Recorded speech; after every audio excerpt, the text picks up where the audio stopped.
কলকাতায় অমিত শাহ আজ জনতার আদালতে তৃণমূলের বিরুদ্ধে বিজেপির চার্জশিট। বেলা 12টায় সাংবাদিক বৈঠকে চার্জশিট পেশ করবেন কেন্দ্রীয় স্বরাষ্ট্রমন্ত্রী। চার্জশিটে মমতার সরকারের বিরুদ্ধে দুর্নীতি অপশাসনের অভিযোগকেই মূলত হাতিয়ার করেছে বিজেপি। প্রদীপ্ত রয়েছেন আমাদের সঙ্গে সরাসরি। প্রদীপ্তর কাছে চলে যাব। প্রদীপ্ত, এবারের এই নির্বাচনে মূলত মমতা বন্দ্যোপাধ্যায়ের সরকারের বিরুদ্ধে দুর্নীতি অপশাসন এই সমস্ত অভিযোগকেই হাতিয়ার করতে চলেছে বিজেপি।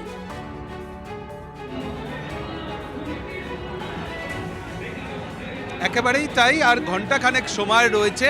আমরা যেখানে রয়েছি এখান থেকেই অমিত শাহ তিনি জনতার আদালতে তৃণমূল কংগ্রেসের সরকারের বিরুদ্ধে চার্জশিট পেশ করবেন। এবং তুমি দেখতেই পাচ্ছ, দেখো জনগণের চার্জশিট প্রকাশ। প্রধান অতিথি অমিত শাহ, কেন্দ্রীয় স্বরাষ্ট্রমন্ত্রী, তিনি এর আনুষ্ঠানিক উদ্বোধন করবেন এমনটাই জানা যাচ্ছে। এবং সপ্তাহখানেক পরে বিজেপির তরফে ইস্তেহার প্রকাশ করা হবে তেমনটাই জানা যাচ্ছে। অর্থাৎ তৃণমূল কংগ্রেসের সরকারের ব্যর্থতাকে তুলে ধরে মানুষের কাছে পৌঁছানো হবে। এবং এই চার্জশিট নিয়ে বিজেপির কর্মী সমর্থকরা রাজ্যের বিভিন্ন প্রান্তে তারা যাবেন, প্রচার করবেন এবং তারপর ইস্তেহার প্রকাশ। এবং এই চার্জশিটে কি থাকতে চলেছে এখনো পর্যন্ত আমরা যা জানতে পারছি, 39 পাতার এই চার্জশিট তৈরি হচ্ছে। এবং চার্জশিটের একেবারে প্রচ্ছদে মমতা বন্দ্যোপাধ্যায় পিছন দেওয়া মমতা বন্দ্যোপাধ্যায়ের একটি ছবি থাকবে, যেটা পিছনের দিকে, অর্থাৎ মমতা বন্দ্যোপাধ্যায় প্রস্থান করছেন সেই ছবিটাই কিন্তু তারা তুলে ধরবেন। এবং পাতাগুলোতে ছত্রে ছত্রে তৃণমূল কংগ্রেসের সরকারের ব্যর্থতা, সেখানে একদিকে যেমন দুর্নীতির প্রসঙ্গ থাকবে, গরু পাচার, রেশন কেলেঙ্কারি, কয়লা কেলেঙ্কারি এবং তার সঙ্গে যুক্ত যে নেতাদের নাম সামনে এসেছিল তাদের কথাও উল্লেখ থাকবে। উত্তরবঙ্গের প্রতি এই সরকারের অর্থাৎ তৃণমূল সরকারের বঞ্চনার কথা থাকবে। ডিএ নিয়ে কেন্দ্রীয় সরকারি কর্মীদের প্রতি যে আচরণ তৃণমূল কংগ্রেসের সরকার করেছে সেটাকে উল্লেখ করে আর্থিক পরিকাঠামো ভেঙে পড়ছে প্রতিনিয়ত এ রাজ্যে। নারী নিরাপত্তার ক্ষেত্রে সন্দেশখালীর প্রসঙ্গ উল্লেখ থাকছে, আরজিকর মেডিকেল কলেজের ঘটনার প্রসঙ্গ উল্লেখ থাকবে, কসবা ল কলেজে তৃণমূল ছাত্র নেতা যে ভূমিকা পালন করেছিলেন, যে ঘটনায় তাকে অভিযুক্ত হয়েছিলেন সে প্রসঙ্গ যেমনভাবে থাকবে। রাজনৈতিক হিংসা অর্থাৎ এই রাজ্যে বকটুই যেভাবে ঘটে গিয়েছে সে কথাও কিন্তু এই চার্জশিটে উল্লেখ থাকতে চলেছে। আনন্দপুরের প্রসঙ্গ থাকবে, প্রশাসনিক ব্যর্থতার অংশ হিসাবে শিক্ষাক্ষেত্রে কিভাবে কেন্দ্রীয় সরকার অর্থ দেওয়ার পরে এই রাজ্য সরকার সেটাকে কাজে লাগাচ্ছে না, একের পর এক স্কুল বন্ধ হয়ে যাচ্ছে সে কথা থাকবে। কৃষকদের আত্মহত্যার প্রসঙ্গ উঠে আসছে।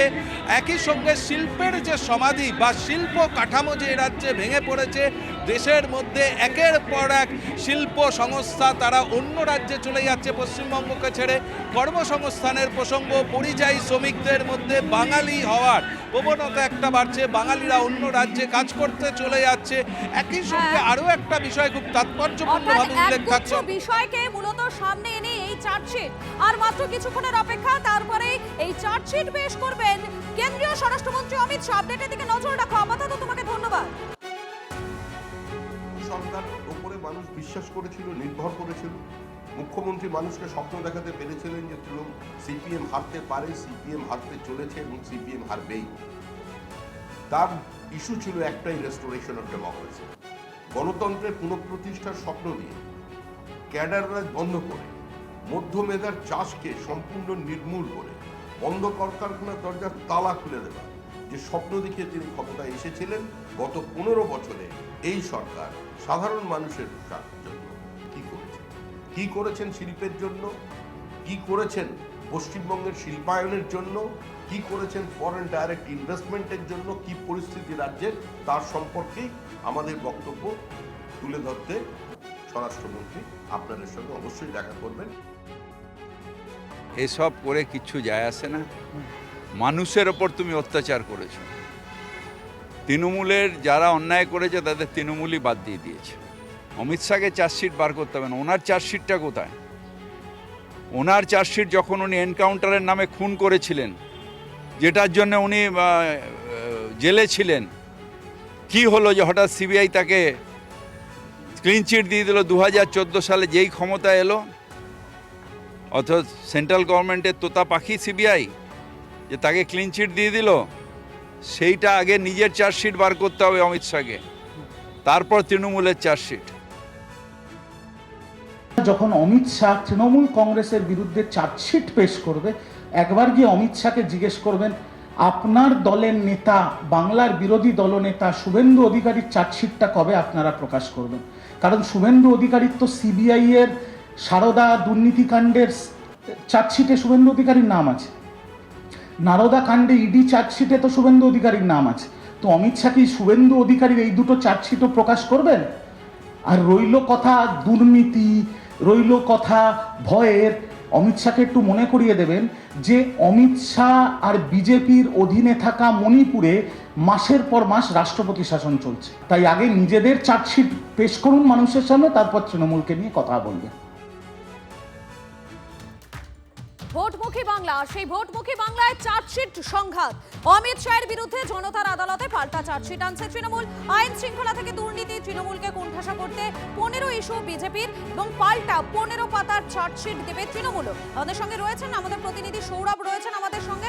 সৌরভ, ভোটমুখী বাংলায় এবারে চার্জশিট সংঘাতও দেখতে চলেছে। একেবারে যতবারই ভোট আসে ততবারই কিন্তু দেখা যায় যে অমিত শাহ বনাম তৃণমূল কংগ্রেস, অমিত শাহ বনাম মমতা বন্দ্যোপাধ্যায়ের একটা দ্বৈরথ দেখা যায়। এবারেও কিন্তু ভোটমুখী বাংলায় চার্জশিট রাজনীতি। অমিত শাহ বলছেন যে এই সরকারের বিরুদ্ধে জনবিরোধী কাজ করবার জন্য চার্জশিট দেবেন তিনি।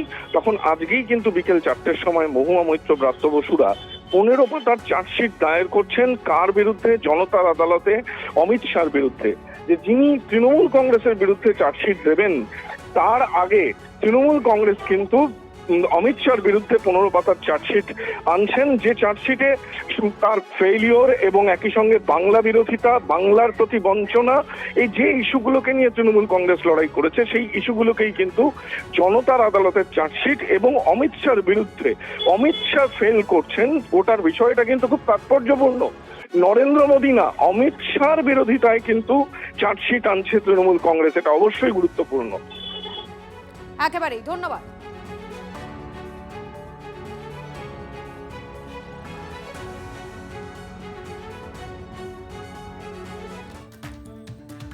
অমিত শাহের এসআইআর আক্রমণ নিয়ে পাল্টা জবাব অভিষেকের। শুধু পশ্চিমবঙ্গে এত লজিক্যাল ডিসক্রিপেন্সি কেন, প্রশ্ন অভিষেকের। সম্প্রতি একটি অনুষ্ঠানে বক্তব্য রাখতে গিয়ে অমিত শাহ বলেন, বিরোধী শাসিত 3 রাজ্য তামিলনাড়ু, কেরালাম এবং পশ্চিমবঙ্গে এসআইআর প্রক্রিয়া চলছে, কিন্তু অভিযোগ শুধু পশ্চিমবঙ্গ থেকে উঠে আসছে। পাল্টা নিজের এক্স হ্যান্ডেলে অভিষেক লিখেছেন, কেন শুধুমাত্র পশ্চিমবঙ্গেই লজিক্যাল ডিসক্রিপেন্সির হিসেব 1.2 কোটি কেস চিহ্নিত হয়েছে। মডারেটরের উচিত ছিল এই প্রশ্ন করা। তার আরও দাবি, বাংলায় বিপুল সংখ্যক লজিক্যাল ডিসক্রিপেন্সি চিহ্নিত হওয়া সত্ত্বেও সেই বিষয়টি আলোচনায় আনা হয়নি, বরং বেছে বেছে রাজনৈতিক আক্রমণই করা হয়েছে।